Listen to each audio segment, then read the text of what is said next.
Özel ders meselesi böyle mayınlı tarlalardan biri, sürekli üzerine tartışılan, ben çocuğumu Türkiye'nin en iyi özel okullarına gönderiyorum, hala özel ders aldırmak zorunda mıyım gibi tartışmalar var.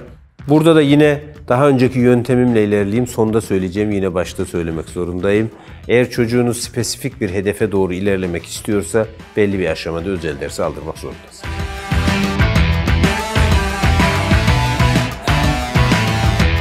Çünkü size aynı zamanda okulcu olarak bir şey söyleyeyim. Eğitimin özü aslında birebir olandır.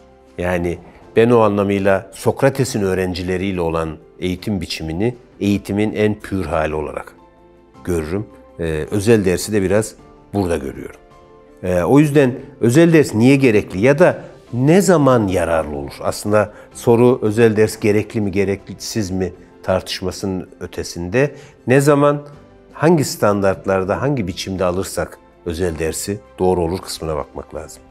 Bunu bilinçli çaba diyebileceğimiz temel bir kavram eşiğinde anlatmak istiyorum size.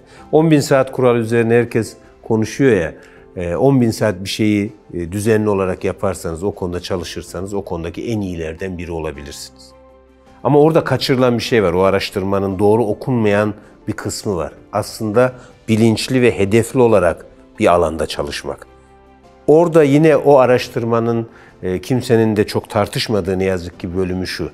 Orada birkaç şey var. Bir ustayla çalışmak. O işi sizden daha iyi bilen birinin sizin kaybolacağınız alanlarda size yolunuzu göstermenize ihtiyacı var. 2, hatalarınızdan öğrenmeye ihtiyacınız var. Birinin, kendinizin ya da bir başkasının, o işi sizden iyi bilen birinin sizi hatalarınızla yüzleştirmeye, çok hızlı olarak size geri bildirim vermeye ihtiyacı var. Çünkü kitlesel eğitim size istediğiniz hızda geri bildirim veremez. Siz ortaokul boyunca çocuğunuzun aldığı eğitimi girmiş olduğu liselere giriş sınavıyla görebilirsiniz. Gördüğünüzde de iş işten geçmiş olur. Türkiye'nin eğitim sistemi ne yazık ki ölçme değerlendirmeye sahip değil. Sadece ölçmeye sahip. Ölçüyoruz ama değerlendirmiyoruz dikkat ederseniz. Ölçtüğümüzde de iş işten geçmiş oluyor. Aslında özel ders ve doğru geri bildirimin ilk sağladığı şey burasıdır. Hızlı bir şekilde neyi bildiğini, neyi bilmediğini, neyi öğrenebildiğini, neyi öğrenemediğini çocuğunuzun doğru bir öğretmenle çalışırsa eğer çok hızlı öğrenmiş olursunuz. 2, çabayla ilgili olan diğer kısım şurası. Sizin sürekli belli bir zorluk derecesi içerisinde çalışıyor olmanız gerekiyor ki o çabanız sizi geliştiren bir çabaya dönüşsün. Yine özel ders sizin hızınıza uygun olarak, sizin zorluk derecenize göre ayarlanırsa eğer sizi sürekli olarak daha yüksek bir noktaya doğru taşır. O zaman yine özel dersin faydasından bahsediyor olabiliriz. Diğer kısmı sizin belli bir hazırlıkla ilerliyor olmanız, o hazırlığın yine bir öğretmen tarafından düzenli olarak değerlendiriliyor olması, size verilen geri bildirimlerle de sizin yeniden deniyor olmanızı gerektirir. Yeniden hata yapmanız, yeniden geri bildirim almanız ve hep daha yeni hatalar yapmaya açık olmanız gerekiyor. O yüzden özel ders dediğimiz şey Türkiye'de şu anlamıyla yanlış anlaşılıyor. Çocuğun bir ödevi var, bunu yetiştirelim mi? Çocuğum sınava girecek, sınavdan daha yüksek ders başarısı alabilir mi? Çocuğum derste anlamadı, öğretmen onu anlatsın. Öğretmen 40 kişiye anlattığında da aynı etki, bir kişiye anlattığında da aynı etki. Bunu unutmayın. Öğretmen geri bildirim veren, ölçen, çocuğun hatalarıyla yüzleşmesini sağlayan, yeni öğrenme yolları denemesi konusunda onu cesaretlendiren kişi ise o çok yararlı bir özel ders olur. Aslında birebir ders olur. Dediğim gibi sokratik bir öğrenme olur. Özel ders sizin ihtiyacınız mı, çocuğunuzun ihtiyacı mı? Çoğunlukla çocuğun ihtiyacı değil. Başkaları da özel ders aldırdığı için çocuğunuzun eksik kaldığını düşündüğünüz bir şey. O nedenle birebir olması verimsiz olmasına tek başına engel değil. Yani bir çocuk 40 kişilik bir sınıfta, 20 kişilik bir sınıfta öğretmenin söylediğini anlamıyor. Bir tek öğretmen onu anlatırsa anlayacak. Hayır.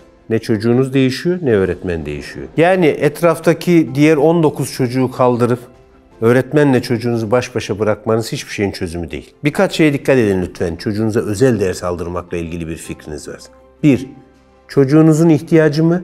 Sizin çocuğunuzda gördüğünüz bir eksiklik. 2. çocuğunuz nasıl bir öğretmene ihtiyaç duyuyor? Nasıl bir rehberliğe ihtiyaç duyuyor? Eğer burada doğru tanımlamayı yaparsanız doğru çözümlere ulaşırsınız. Yani çocuğunuzun okulu iyi değil, öğretmeni iyi değil, daha iyi bir öğretmenle birebir çalışarak bu işi çözeceğim derseniz büyük ihtimalle yanlış çözümdesiniz. Çocuğunuzun bir ihtiyacı var, bir yerde tıkandı. Aşması gereken bir zorluk var. Buralarda bir destekse çok doğru bir işlev görebilir. Bunu şöyle düşünebilirsiniz. Çocuğunuz matematik öğrenmeyle ilgili bir sıkıntı yaşıyor. Matematik öğrenemeyeceğine inanıyor. O zaman onun en iyi matematikçiyle çalışıyor olması değil onun problemi. Onun matematiğe karşı tutumunu değiştirecek bir öğretmene ihtiyacı var. Çünkü kriz noktamız onun matematiğe olan tutumu. Matematiğe olan tutumunu değiştirebilirsek zaten matematik öğrenmesinde çok hızlı yol almaya başlayacağız. O yüzden ihtiyaç sizin ihtiyacınız olmasın lütfen. İhtiyaç çocuğunuzun ihtiyacı olsun.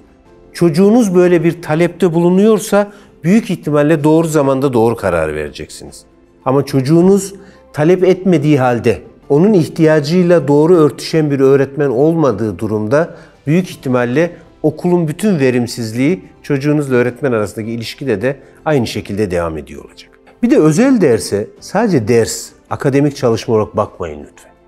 Bazen çocuğunuzun çok iyi bir rehbere, kendisinden yaş olarak, deneyim olarak ileride birinin yol göstericiliğine ihtiyacı olabilir. Bu bazen anne baba olarak bizim sağlayamayacağımız bir ilişki dengesi olabilir. Ama bunu bir öğretmen, bir rehber çok daha iyi sağlayabilir. O yüzden çocuğunuzun ihtiyacı akademikse daha kısa süreli destekler bana göre daha doğru olur. Çünkü ömrü boyunca bir dersle ilgili problemini aşmak için hep bir yetişkinin desteğine ihtiyaç duyacak halde tutabilirsiniz onu. Kalıcı sürekli ders aldırırsanız. O kendi başına problem çözmeyi öğrenmeyecek. Ama hayatına rehberlik edecek birilerinin her zaman hayatında olmasına ihtiyacı olacak. O yüzden onu iyi rehberlerle buluşturun. O birebir ilişki aslında onun yaşamın bütününe dair bir bilgi ve görgü geliştirmesine yol açar. Şunu hiçbir zaman unutmayın lütfen. Çocuğunuza özel ders aldırmanız onun kritik anlarında onun çok büyük faydasına olabilir. Ama onun bütün problemlerini çözmesi için mutlaka bir yetişkine ihtiyaç duyabileceği gibi çok negatif bir mesajı da olabilir. O nedenle buna mutlaka dikkat edin.